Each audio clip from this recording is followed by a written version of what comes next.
If you joined us last week, we talked about marriage, and we also talked about the fact that 50% of them end up resulting in divorce. Yes, but I also told my personal story, and you can divorce with dignity. And today we have help for you. And this is Chick to Chick.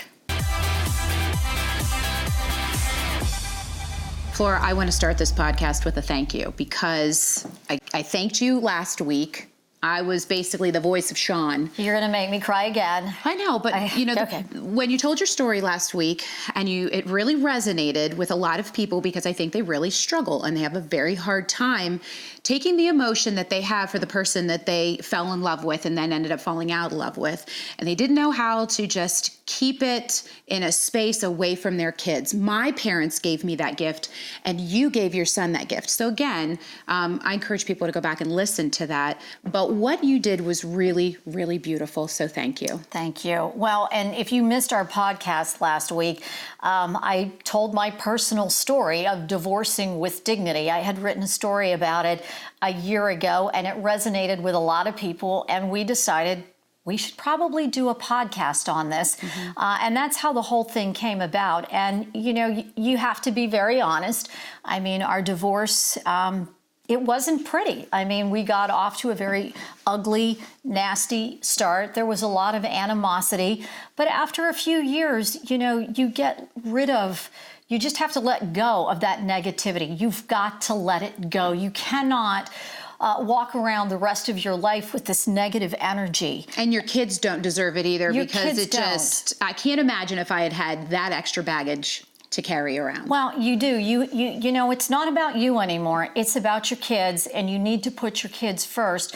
And my ex and I, we decided to put our son first. And as I said last week, I forgave him, he forgave me, and most importantly, I forgave myself. And that is the only way you can truly achieve peace and have a peaceful relationship, because your child is going to benefit from that.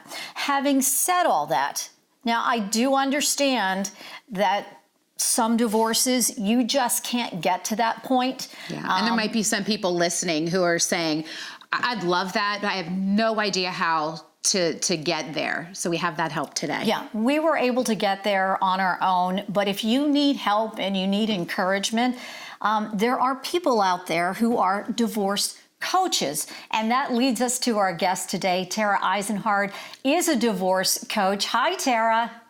Hi. Thanks for joining us today. Tara, you heard what I had to say last week. You heard the podcast about divorcing with dignity. I'd like to hear your thoughts on what I did and how I handled the situation. Well, I think that you started off very normal with the animosity and all of that anger. Unfortunately, we have a really toxic culture around divorce, and it's just permeates through all levels of society. So it's really easy to get into that place and to get stuck there, because there's just so much support, unfortunately, for that anger and that fighting. But what you were able to do to rise above that was just, frankly, it was awesome. And it's a place that a lot of times people can get to after some time, after that anger kind of burns out. You are able to take a step back. And that's what this is all about, is to kind of take a step back and look at things from a different angle. Look at things from your children's angle, or look at them from the perspective of your future self looking back on this, and find a way out of that dark place into a place of healing and light and better relationships all around. And I think for me, that was the turning point, the turning point in the Civil War, because I thought about my son, and I thought about how everything was going to impact him. And I thought about, I don't want him to grow up and his childhood was his parents feuding and not getting along. I didn't want him to have that memory. And so I was able to put me and my thoughts and my feelings and just put it aside, because it didn't matter. It didn't matter. We had made a decision to have a child. There was a child there now. We got divorced. And that was the turning point for me, to put him first and to worry about him and to make sure that he was going to be happy and healthy and have good memories of his childhood. And so that's what made it easier for me. Is that what you tell couples, and how do you help couples get to that point? Yeah, so it's interesting because whether or not people have children, divorce is not easy. It's a process that nobody ever thinks they're going to have to deal with. Nobody gets married thinking they're going to get divorced. And so whether or not people have children, what I help people to do is first of all to practice some self-awareness and some honesty, and realizing that maybe this isn't what you wanted, but you're here and you're probably having some negative feelings. And what does that mean? What are the needs that are at stake here? What are the needs that aren't being met? How can you help yourself?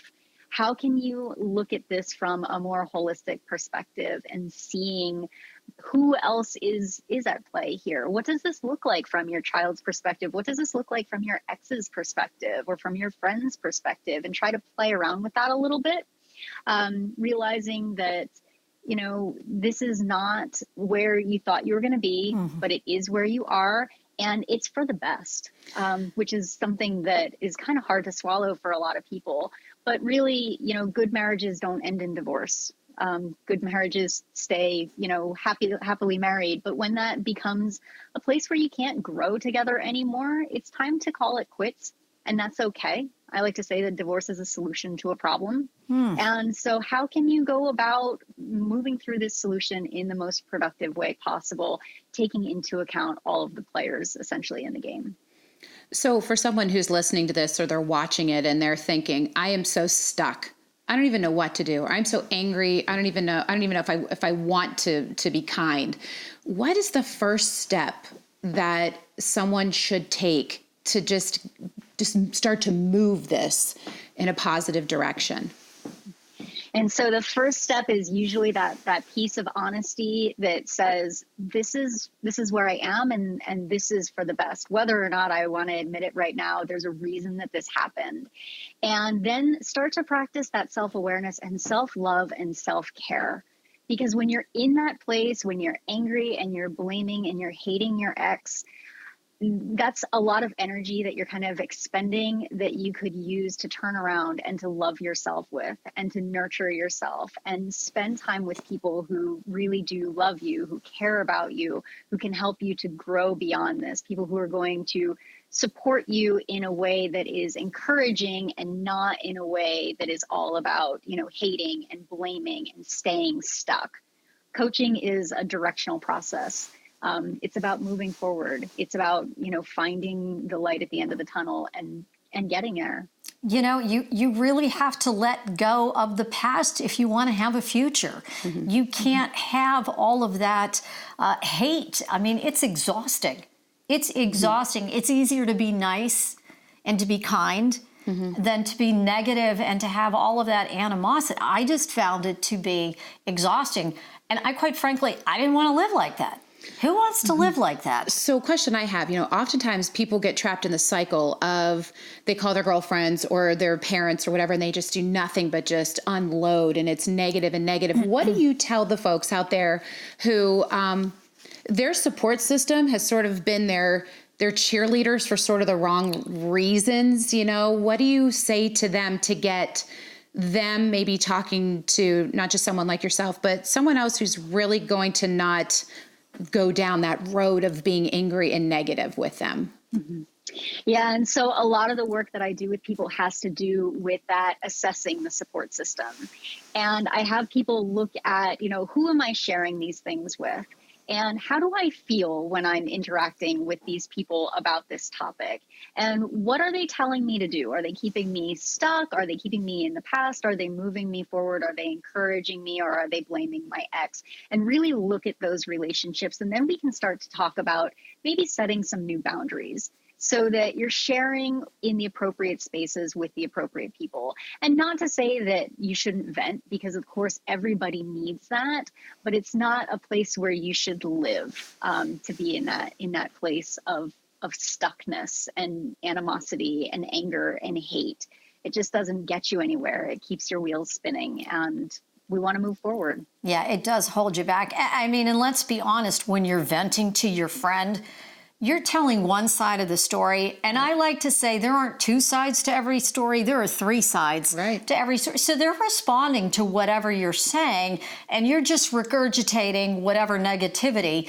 How do you help, Tara, couples that, mom's on one side of the soccer field and dad's on the other side of the soccer field? What is step one to at least getting them to stand together in the middle, not in the middle of the soccer field, but on the, together, so that the child doesn't feel pulled back and forth? How do you get them to do that? So it really starts with looking at these different perspectives and being able to say, what do you think this looks like to your your child, your son, your daughter? What do you think your child is thinking when you're sitting on two sides of the soccer field? What do you think your child is feeling about that? How do you think your child is experiencing this when your child is packing a bag and going back and forth, and you say when you go out the door, oh, don't forget to tell your mom that she owes me $50 or something like that. What do you think that your child's experiencing there? And that's a really key element in this, because a lot of times, humans are very selfish creatures. We see things from our perspective, and we assume that everybody who's on our side sees and experiences the same thing. And it's not true. And so by opening those doors a little bit and asking people to step into somebody else's shoes, that can kind of pave the way to a little bit more productive processes and communications moving forward.